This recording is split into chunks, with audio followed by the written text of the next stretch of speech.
الحمد للہ وکفا والصلاة والسلام علی من لا نبی بعد اما بعد سیدنا سعد بن ابی وقاص رضی اللہ تعالی عنہ سے مروی ہے کہ رسول اللہ صلی اللہ علیہ وسلم نے فرمایا ثلاثۃ من السعادہ، تین ایسے لوگ یا تین ایسے کام جو سعادت کے ہیں، تین لوگ سعادت مند ہیں۔ المرأۃ الصالحہ تراها تعجبك وتغیب فتأمنها على نفسها ومالک۔ نیک بیوی جب تم اپنی بیوی کو دیکھے تو وہ تمہیں راضی کر دے، خوش کر دے، اور جب تم گھر میں موجود نہ ہو وہ تمہاری عزت کی بھی حفاظت کرے اور تمہارے مال کی بھی حفاظت کرے۔ وَالدَّابَّةُ تَكُونُ وَطِيَّةً فَتُلْحِقُكَ بِأَصْحَابِكَ، اور دوسرا خوش بخت انسان وہ ہے جس کے پاس ایسی سواری ہو جو تیز رفتار ہو اور اپنے ساتھیوں کے ساتھ ملانے والی ہو، قافلے سے پیچھے رکھنے والی نہ ہو۔ وَالدَّارُ تَكُونُ وَاسِعَةً كَثِيرَةً الْمَرَافِقِ،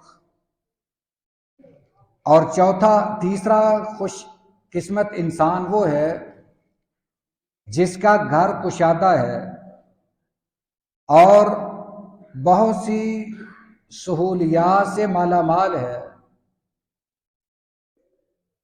پھر فرمایا وَثَلَاثٌ مِّنَ الشَّقَاءِ،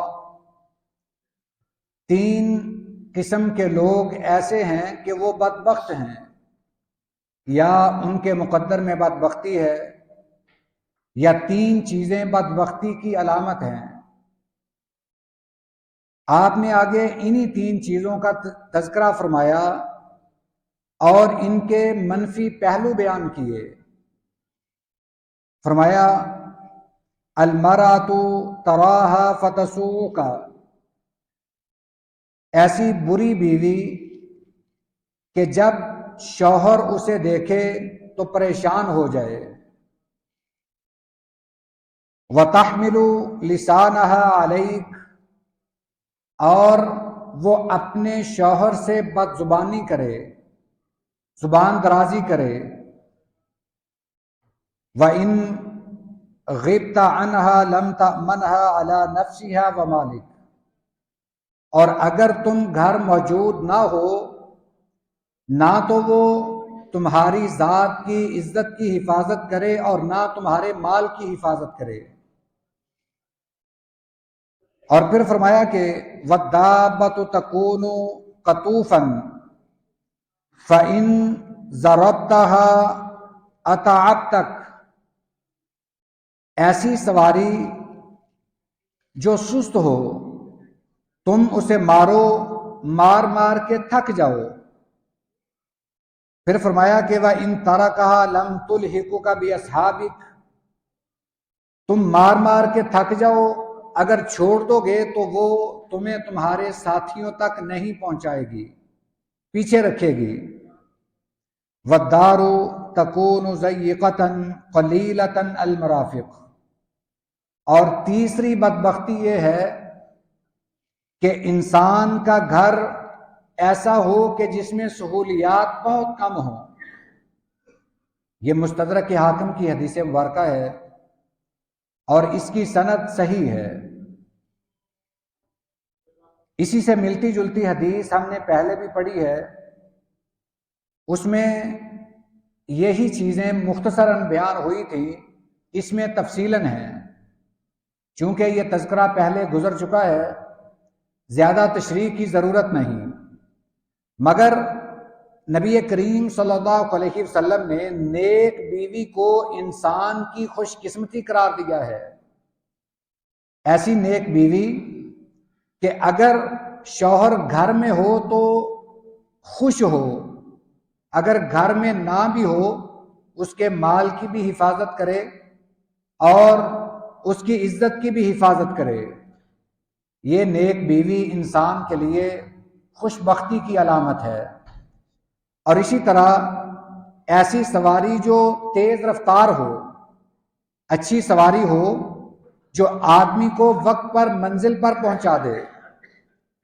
زیادہ تر پہلے قافلے جاتے تھے اور قافلوں کے ساتھ وہی ملتا تھا جس کی سواری اچھی ہوتی تھی، جس بیچارے کی سواری کمزور ہوتی، سست ہوتی، وہ پیچھے رہ جاتا۔ تو نیک اچھی سواری نبی کریم صلی اللہ علیہ وسلم نے انسان کی خوش بختی کی علامت قرار دی ہے۔ اور تیسرا، کشادہ گھر، ایسا گھر جس میں کثیر سہولیات ہوں، زیادہ سہولیات ہوں۔